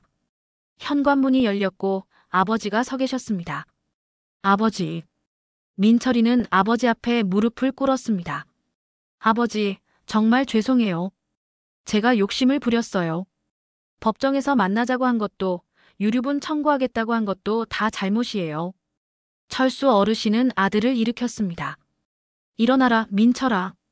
아버지. 민철아, 너가 돌아와줘서 고맙다. 두 사람은 껴안았습니다. 철수 어르신의 눈에서 눈물이 흘렀습니다. 민철이도 울었습니다. 아버지, 제가 형수님한테 제안받은 게 있어요. 뭐? 민철이는 영희가 제안했던 내용을 다 말했습니다. 아버지를 몰래 촬영하라고 한 것, 5천만 원을 주겠다고 한 것, 처음에는 솔깃했지만 결국 거절한 것. 철수 어르신의 얼굴이 점점 굳어졌습니다. 그래서 너가 거절했구나.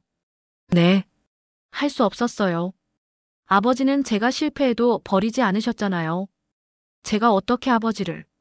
철수 어르신은 민철이의 어깨를 두드렸습니다. 민철아, 너가 처음으로 사람다운 짓을 했구나. 아버지. 나는 너가 자랑스럽다. 돈은 다시 벌 수 있지만 양심은 돈으로 못 사는 거야. 아버지, 감사해요. 민철아, 너 이제 뭐 할 거냐? 계획 있냐? 아직은 없어요. 근데 이번에는 제대로 해보고 싶어요. 작은 것부터 차근차근요. 그래. 좋은 생각이다. 아버지가 도와줄게. 아니에요, 아버지. 이제는 제 힘으로 해보고 싶어요.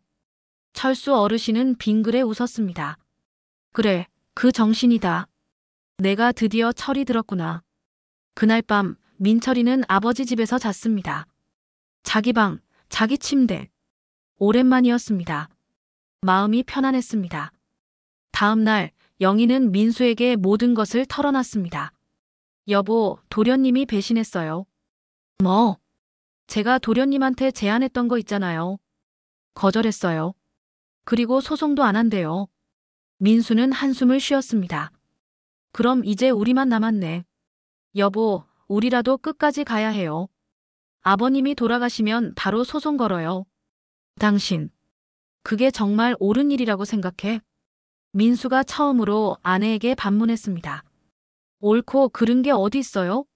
우리 생존의 문제예요. 생존? 우리 33억 받는데 무슨 생존이야? 33억으로는 부족하다니까요. 대출 갚고 애들 결혼시키고 우리 노후 생각하면. 그만해. 민수가 소리를 질렀습니다. 영희는 놀라 입을 다물었습니다. 당신 목소리 처음 들었어. 나한테 소리 지르는 거. 미안해. 근데 나 이제 지쳤어. 돈 때문에 아버지랑 싸우고 동생들이랑 싸우고. 이게 뭐 하는 짓이야? 여보. 나는 안 할 거야. 소송 같은 거. 아버지가 주시는 대로 받을 거야. 여보. 정신 차려요. 당신이 정신 차려. 돈이 전부가 아니야. 가족이 더 중요해. 민수는 방으로 들어가 버렸습니다. 영희는 거실에 혼자 남았습니다. 분노와 좌절이 뒤섞였습니다. 내가 이렇게까지 했는데 다들 왜 이러는 거야? 하지만 영희는 포기하지 않았습니다. 혼자서라도 할 수 있었습니다. 남편 몰래라도 할 수 있었습니다. 그녀는 다른 법률 사무소에 상담 예약을 잡았습니다. 자기 명의로. 시아버지가 돌아가시면 남편을 설득해서라도 소송을 하겠다고 결심했습니다. 2주 후 철수 어르신은 세 자녀를 다시 불러 모았습니다. 이번에는 며느리와 사위는 빼고 자식들만 오라고 했습니다. 토요일 오후 거실에 세 남매가 모였습니다. 분위기는 지난번보다 조금 나아 보였습니다. 적어도 민철이는 아버지 옆에 편안하게 앉아 있었으니까요. 민수는 여전히 어색한 표정이었습니다. 은주는 걱정스러운 얼굴이었습니다. 너희들을 부른 이유는 다른 게 아니고. 철수 어르신이 말을 시작했습니다. 내가 항암 치료를 시작했다. 한 달째야. 아버지, 많이 힘드세요? 은주가 물었습니다. 힘들지. 토하고 머리카락도 빠지고. 근데 뭐 어쩌겠나. 해야지. 거실이 조용해졌습니다. 그래서 내가 생각했어. 내가 죽기 전에 너희들한테 할 말을 해야겠다고. 아버지, 그런 말씀. 아니야. 현실을 봐야지. 나는 이제 얼마 못 산다. 의사가 그러더라. 항암 치료에도 6개월에서 1년이라고. 민수가 고개를 숙였습니다. 은주는 눈물을 닦았습니다. 그래서 유언장 이야기를 다시 하려고 한다. 민수가 고개를 들었습니다. 아버지, 이미 유언장 쓰셨잖아요. 응, 썼어. 근데 바꾸려고. 새 남매의 눈빛이 변했습니다. 민철아, 너 이리 와봐라. 민철이가 아버지 앞으로 갔습니다. 철수 어르신은 봉투 하나를 꺼냈습니다. 이게 뭐예요, 아버지? 녹음 파일이다. 형수가 너한테 제안했던 거. 너가 나한테 다 이야기해줬잖아. 그래서 내가 너한테 녹음기를 몰래 주고 다시 만나보라고 했지. 네. 민수가 놀라 일어섰습니다. 아버지, 그게 무슨... 철수 어르신은 녹음기를 틀었습니다. 영희의 목소리가 거실에 울려 퍼졌습니다. 만약 그런 장면을 영상으로 찍어오면 어떨까요? 나중에 소송할 때 유리할 수 있어요. 아버님이 유언장 쓸 당시에 정신이 온전하지 않았다는 증거가 될 수 있거든요. 제가 5천만 원 드릴게요. 아버님이 이상한 행동하시는 거 영상으로 찍어오면요. 민수의 얼굴이 창백해졌습니다. 아버지, 이건... 민수야, 너 아내가 이런 짓을 꾸몄어. 나를 치매 환자로 만들려고, 정신병자로 만들려고. 아버지, 저는 몰랐어요. 정말 몰랐어요. 몰랐다고? 너가 정말 몰랐을까? 철수 어르신은 또 다른 봉투를 꺼냈습니다. 이건 너가 법률사무소 5군데를 상담받으러 다닌 기록이야. 유류분 청구 소송에 대해 알아본 거지. 민수는 대답하지 못했습니다. 그리고 이건 네 아내가 다른 법률사무소에 단독으로 상담 예약한 기록이야. 나 죽으면 바로 소송 걸려고 준비한 거지. 아버지, 죄송합니다. 민수는 무릎을 꿇었습니다. 정말 잘못 생각했어요. 돈에 눈이 멀었어요. 철수 어르신은 한숨을 쉬었습니다. 민수야, 나는 너가 가장 실망스럽다. 아버지, 너는 대학도 나오고 대기업도 다녔어. 세상 물정도 알고 사람 됨됨이도 안다고 생각했어. 근데 돈 앞에서 이렇게 무너질 줄은 몰랐다. 민수는 고개를 들지 못했습니다. 아버지, 저를 용서해 주세요. 제가 정말 잘못했어요. 용서? 나는 너를 용서할 수 있어. 넌 내 아들이니까. 근데 민수야, 너가 너 자신을 용서할 수 있겠냐?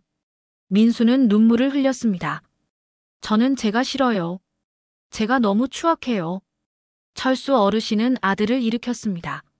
민수야, 사람은 실수를 해. 나도 평생 살면서 실수를 많이 했어.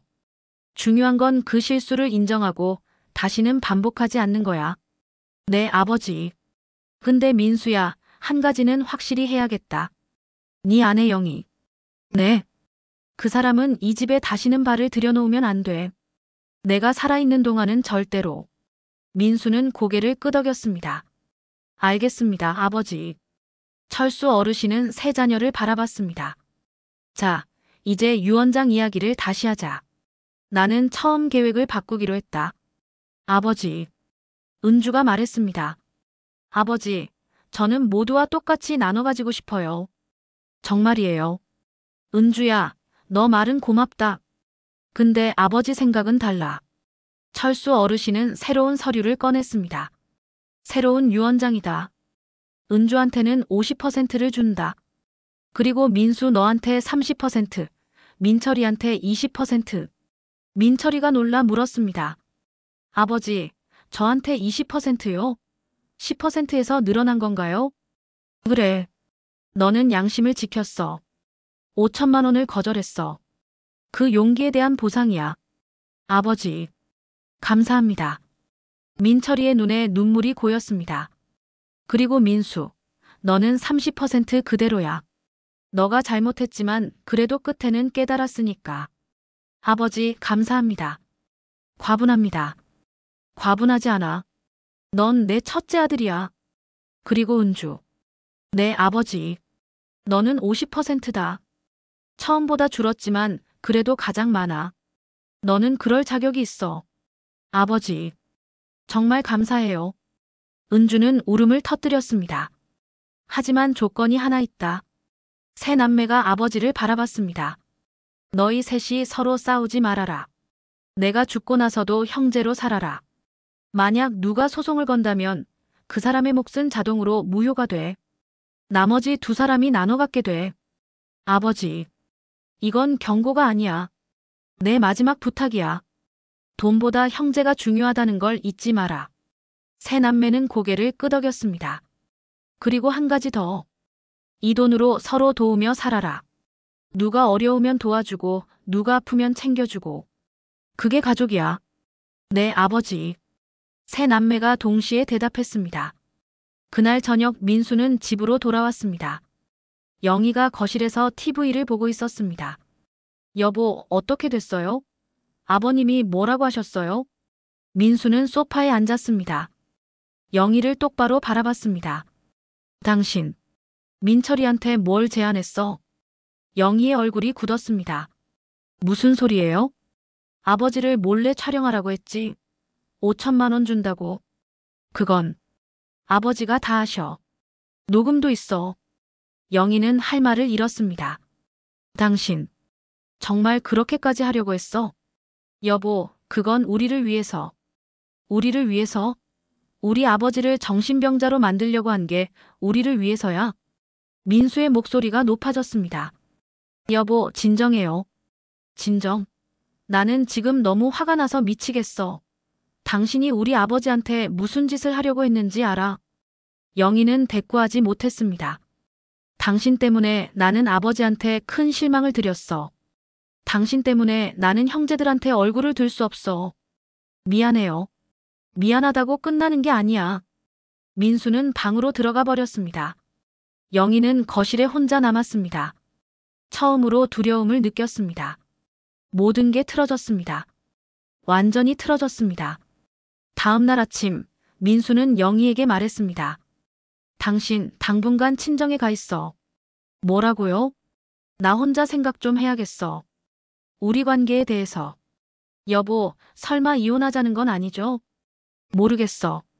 지금은 당신 얼굴도 보기 싫어. 영희는 눈물을 흘렸습니다. 여보, 미안해요. 제가 정말 잘못 생각했어요. 다시는 그러지 않을게요. 당신이 진짜 잘못했다고 생각해? 네. 정말로요. 민수는 한숨을 쉬었습니다. 알았어. 그럼 아버지한테 가서 사과해. 네. 직접 가서 무릎 꿇고 사과해. 그럼 생각해 볼게. 영희는 망설였습니다. 자존심이 상했습니다. 하지만 다른 방법이 없었습니다. 알았어요. 가볼게요. 이틀 후 영희는 시아버지 댁을 찾아갔습니다. 손에는 과일 바구니를 들고 있었습니다. 초인종을 눌렀습니다. 문이 열렸습니다. 은주가 나왔습니다. 언니, 아가씨, 아버님 계세요. 근데 언니, 들어가도 될까? 은주는 잠시 망설이다가 고개를 끄덕였습니다. 영희는 안으로 들어갔습니다. 거실에 철수 어르신이 소파에 앉아 계셨습니다. 영희를 보시더니 표정이 굳었습니다. 무슨 일이냐? 아버님, 사과드리러 왔습니다. 영희는 무릎을 꿇었습니다. 은주가 놀라 말렸습니다. 언니, 일어나세요. 아니야, 내가 무릎 꿇어야 해. 영희는 눈물을 흘리며 말했습니다. 아버님, 제가 정말 잘못했습니다. 돈에 눈이 멀어서 제정신이 아니었습니다. 아버님을 그런 식으로 모욕하려고 한 건 정말 용서받을 수 없는 짓이었습니다. 철수 어르신은 아무 말씀이 없으셨습니다.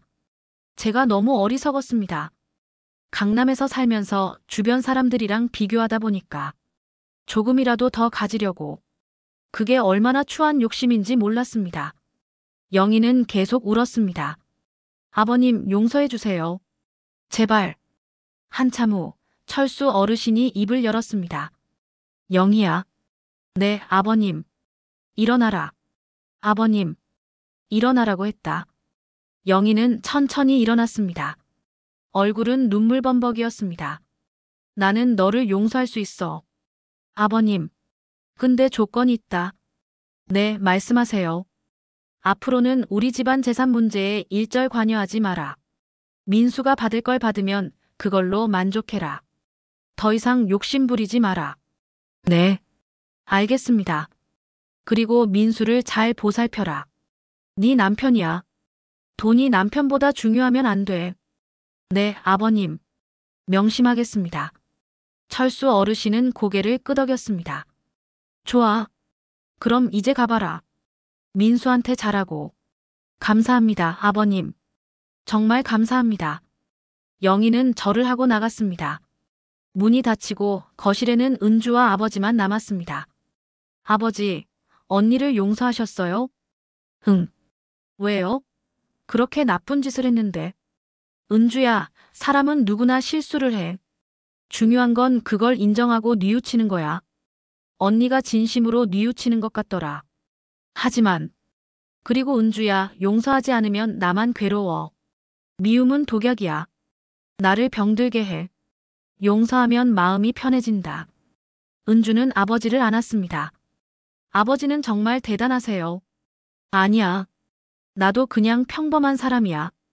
다만 조금 일찍 깨달았을 뿐이지. 세 달이 흐르고 계절이 바뀌었습니다. 가을이 깊어지고 겨울이 다가왔습니다. 철수 어르신의 건강은 급격히 나빠졌습니다. 항암 치료를 계속했지만 암은 더 퍼졌습니다.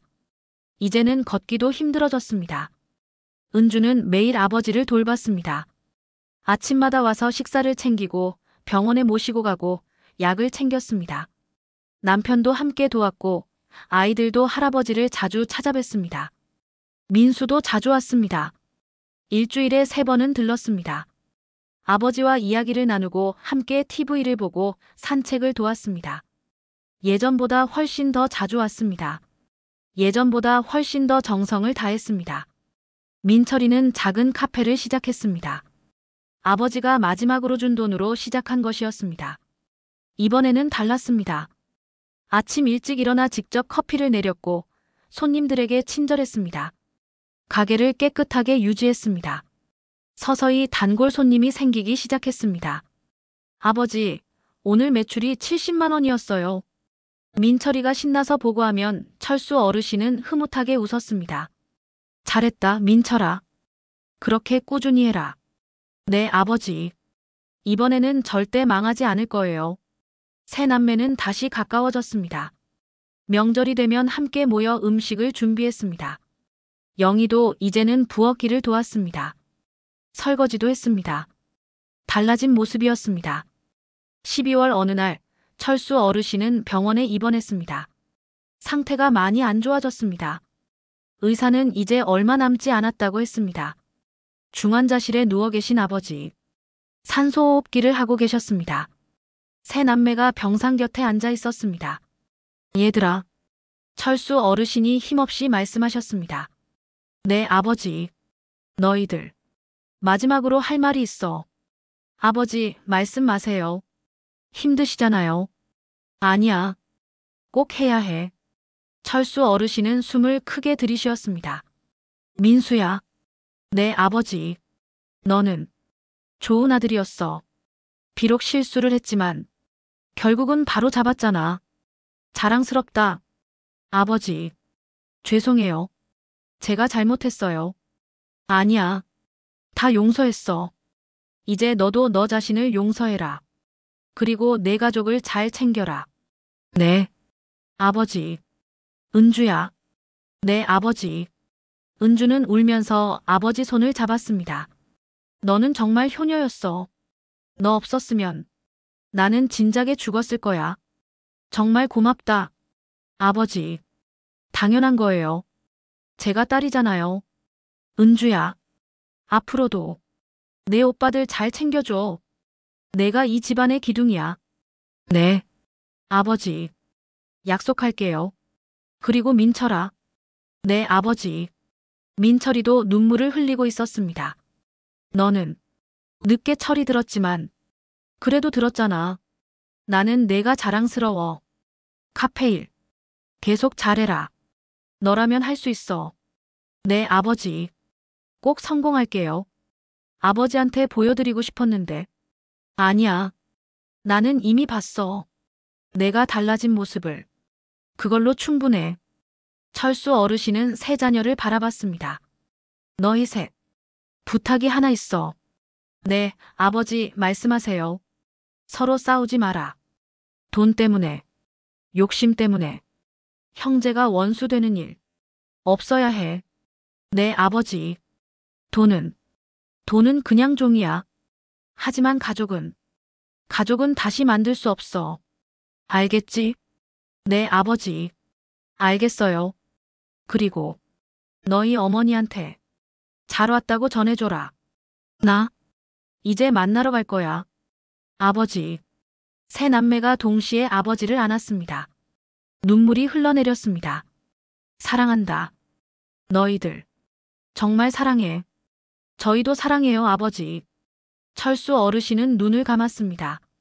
평화로운 얼굴이었습니다. 더 이상 고통도 슬픔도 없었습니다. 심전도 기계의 소리가 길게 울렸습니다. 아버지. 은주가 소리쳤지만 아버지는 대답이 없었습니다. 의사와 간호사들이 달려왔습니다.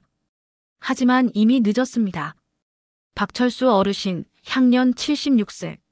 조용히 눈을 감으셨습니다. 장례식장은 많은 조문객들로 붐볐습니다. 회사 직원들, 사업 파트너들, 친구들, 친척들. 모두 철수 어르신을 기억하며 눈물을 흘렸습니다. 세 남매는 상주로서 조문객들을 맞이했습니다. 민수, 은주, 민철이. 셋은 나란히 서서 절을 받았습니다. 더 이상 서로를 원망하지 않았습니다. 더 이상 돈 이야기를 하지 않았습니다. 영희도 조문객을 맞이하는 것을 도왔습니다. 음식을 나르고 정리를 하고 친척들을 챙겼습니다. 예전과는 다른 모습이었습니다. 장례 사흘째 되는 날 발인이었습니다. 관을 영구차에 싣고 화장장으로 향했습니다. 세 남매는 영정 사진을 들고 걸었습니다. 화장이 끝나고 유골함을 받았습니다. 어머니 곁에 모시기로 했습니다. 가족 묘지에 나란히. 아버지, 편히 쉬세요. 어머니 곁에서. 은주가 말했습니다. 아버지, 저희 이제 싸우지 않을게요. 약속 지킬게요. 민수가 말했습니다. 아버지, 저 열심히 살게요. 보고 계세요. 민철이가 말했습니다. 1년 후. 사계절이 한 바퀴 돌았습니다. 아버지가 돌아가신 지 1년이 되었습니다. 유언장은 아버지의 뜻대로 집행되었습니다. 은주는 전체 재산의 50%, 민수는 30%, 민철이는 20%를 받았습니다. 아무도 소송을 걸지 않았습니다. 아무도 불만을 말하지 않았습니다. 은주는 받은 돈으로 일부는 저축하고 일부는 교육재단에 기부했습니다. 아버지 이름으로 가난한 학생들을 돕는 장학금이었습니다. 아버지도 어려운 시절을 보내셨잖아요. 이렇게 하면 아버지가 기뻐하실 것 같아요. 민수는 강남 아파트의 대출금을 갚았습니다. 그리고 남은 돈으로 조금 더 작은 집으로 이사했습니다. 30평대 아파트. 자기 분수에 맞는 집이었습니다. 이 정도면 충분해. 우리 가족이 행복하게 살 수 있는 집이야. 영희도 달라졌습니다. 명품 가방을 팔았습니다. 골프도 그만두었습니다. 대신 봉사활동을 시작했습니다. 요양원에서 노인들을 돕는 일이었습니다. 시아버님께 못해드린 걸 이렇게라도 갚고 싶어요. 민철이의 카페는 성업 중이었습니다. 단골 손님들이 많아졌고 온라인 리뷰도 좋았습니다. 민철이는 매일 아침 일찍 일어나 커피를 준비했습니다. 손님 한 분 한 분이 모두 소중합니다. 정성껏 대접하겠습니다. 가게 한쪽 벽에는 아버지 사진이 걸려 있었습니다. 민철이는 매일 아침 그 사진 앞에서 인사했습니다. 아버지, 오늘도 열심히 하겠습니다. 첫 번째 기일. 12월 15일, 아버지의 첫 번째 기일이었습니다. 세 남매는 가족 묘지에 모였습니다. 각자 가족들을 데리고 왔습니다. 은주와 남편 2자녀, 민수와 영희 2자녀, 민철이 모두 11명이 모였습니다. 제사를 지냈습니다. 음식을 정성껏 준비했습니다. 아버지가 좋아하시던 음식들로 전, 나물, 고기, 생선, 과일, 절을 올렸습니다. 한 명씩 차례로. 손주들도 절을 했습니다. 할아버지, 보고 싶어요. 할아버지, 저 이번에 대학 합격했어요. 할아버지, 저 착하게 살고 있어요. 제사가 끝나고 모두 둘러앉았습니다. 음식을 나눠 먹었습니다. 이야기를 나눴습니다. 웃음소리가 들렸습니다. 아버지, 우리 이렇게 잘 지내고 있어요. 걱정 마세요. 은주가 묘비를 쓰다듬으며 말했습니다. 아버지, 저희 싸우지 않고 있어요. 약속 지키고 있어요. 민수가 말했습니다. 아버지, 저 이제 제대로 된 사람 됐어요. 자랑스러워하세요. 민철이가 말했습니다. 바람이 불었습니다. 나뭇잎이 흔들렸습니다. 마치 아버지가 대답하시는 것 같았습니다. 잘했다, 얘들아. 정말 잘했어.